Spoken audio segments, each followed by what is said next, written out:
जय वडवी या आमच्या आदिवासी युवकाची चाकूने हत्या करण्यात आली, खून करण्यात आला।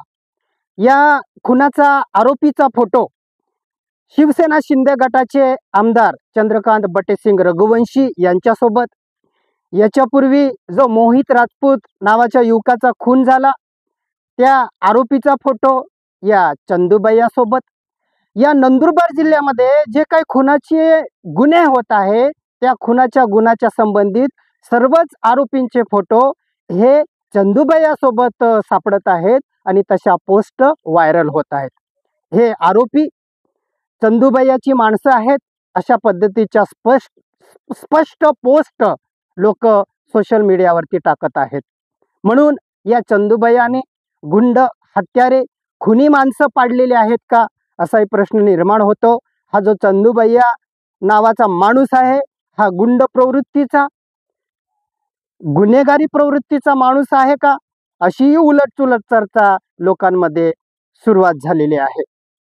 ही घटना झाल्यानंतर या मारेकऱ्यांना, ज्यांनी कोणी अजय वडवीला कटकारस्थान करून मारलेलं आहे, त्या राजकारण्यांना असं वाटत असेल की आम्ही आमच्या वाट्यातला हा काटा कायमचा आम्ही साफ करून टाकलेला आहे आणि आम्ही राजकारणी जिंकलो आहोत असं त्यांना वाटत असेल तर ही त्यांची फार मोठी चूक आहे।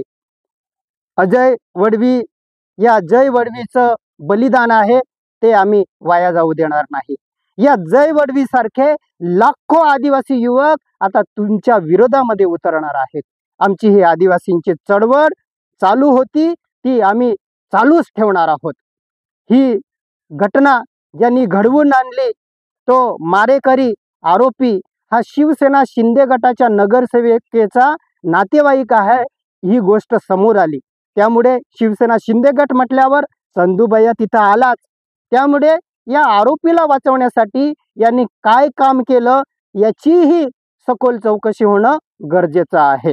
कारण की या आरोपीला वाचवण्यासाठी त्यांच्या घरातील काही लोकांना काही वेळ नोटंकी केली, मंगळसूत्र चोरीला गेलं, चाकू मारायला आले, अशा पद्धतीचे खोटे आरोप त्यांनी केले।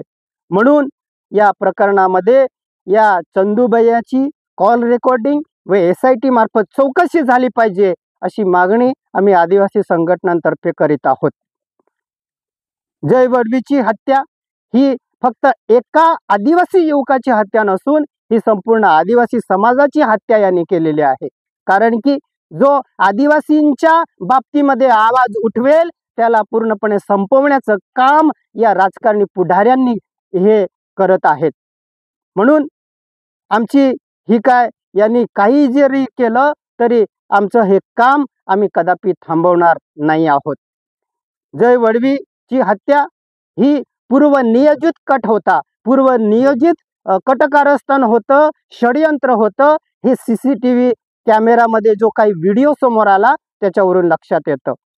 आरोपी सुरुवातीपासूनच गाडीमध्ये चाकू घेऊन फिरत होता, तो मारण्याच्या उद्देशानेच तो तिथं आला होता आणि एका पोलिसाच्या समोर त्यांनी आमच्या जय वडवीची हत्या केलेली आहे। तो पोलीस बघ्याची भूमिका बजावत होता म्हणून पोलिसांवरती आमची शंका येते। जय वडवी कुठे आहे, काय करतोय याचं लोकेशन घेऊन पूर्णपणे कट रचून त्याला मारण्यात आलेला आहे असा आमचा स्पष्ट आरोप आहे। हा जो पोलीस होता, पोलीस समोर आहे म्हणून या आरोपीला सुद्धा मोठी डेअरिंग आली आणि यांनी पूर्णपणे आमच्या जय वडवी नावाच्या आदिवासी युवकावरती सपासप वार करून त्याला पूर्णपणे संपून टाकलं। या नंदुरबार जिल्ह्यामध्ये चंदूबाई नावाची मोठी घाण आहे। ही घाण या नंदुरबार जिल्ह्यातून साफ करण्याची गरज आज आदिवासी बांधवांमध्ये निर्माण झालेली आहे। हा चंदूबाई आदिवासींचा दुश्मन आहे। हा आदिवासींच्या आरक्षणाच्या विरोधामध्ये आता बोलायला लागला आहे।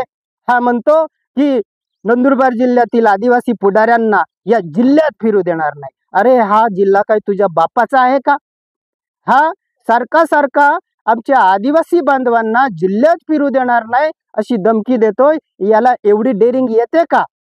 याला डेअरिंग यासाठी येते, याची मस्ती यासाठी चढलेली आहे की आपल्याच आदिवासी लोकांनी या चंदूबाईला मोठं केलेलं आहे। म्हणून शिवसेना शिंदे गटाच्या सर्व आदिवासी कार्यकर्त्यांना माझी विनंती आहे, तुम्ही विचार करा. या सापाला तुम्ही कितीही दूध पाजलं तरी शेवटी हा साप तुमच्यावरती डसणारच आहे. म्हणून शिवसेना शिंदे गटाच्या कार्यकर्त्यांनो, तुम्हाला लाजा वाटायला पाहिजे. आपण कोणाला मोठं करत आहोत? म्हणून दडगावचे जे काही शिवसेना शिंदे गटाचे आमचे आदिवासी कार्यकर्ते आहेत, अक्कलकुव्याचे, या जिल्ह्यामध्ये जे जे शिवसेना शिंदे गटाचे कार्यकर्ते आहेत, त्यांना माझं नम्र आवाहन आहे की या चंदूबयाची साथ सोडा. वाटलं तुम्ही नेते व्हा, आम्ही तुम्हाला नेते बनवू, परंतु या बिहारी, उत्तर प्रदेश, मध्य प्रदेश मधल्या या माणसाला तुम्ही मोठं का करत आहात? म्हणून आज या बिहारी, यूपी मधल्या, या मध्य प्रदेश मधल्या या पार्सलला या नंदुरबार जिल्ह्यातनं रिटर्न पाठवण्याची गरज आज निर्माण झालेली आहे. मित्रांनो, या चंदूबयाला जर आपण इथून हाकललं नंदुरबार जिल्ह्यातनं, तर बरेच खुनाचे गुन्हे हे कमी होऊन जातील या जिल्ह्यात. म्हणून आज या चंदूबयाला हाकलण्यासाठी वाटल्यास मी पुढाकार घेतो, मी नेतृत्व करतो, मी जबाबदारी घेतो. तुम्ही मला फक्त साथ द्या. या चंदूबयाला आपण एका मिनिटात या जिल्ह्यातून याच्या यूपी बिहार मध्ये हाकलून देऊ शकतो. फक्त आपली एकजूट होणं गरजेचं आहे. एवढी मोठी जय वडवी या आदिवासी युवकाची हत्या झाली, एवढी मोठा घटना घडलेली आहे. पूर्ण आदिवासी समाज या आरोपींच्या विरोधामध्ये पेटलेला आहे. ठिकठिकाणी आंदोलन होत आहे. तीव्र संताप आमच्या आदिवासी बांधवांमध्ये निर्माण झालेला आहे. हा जो जय वडवीचा खून आहे, हा राजकारण्यांचा कट कारस्थान आहे. म्हणून याच्यामध्ये जो कोण मोठा मासा आहे त्यालाही सापडवण्याची गरज आहे, आणि जो कोण मोठा पुढारी याच्यामध्ये आहे त्याच्यावरती सुद्धा खुनाचा गुन्हा दाखल होऊन त्याला अटक झाली पाहिजे, अशी आम्ही आदिवासी संघटनांतर्फे मागणी करत आहोत. म्हणून मित्रांनो, पहिले या चंदूभैयाला या जिल्ह्यातून हाकला.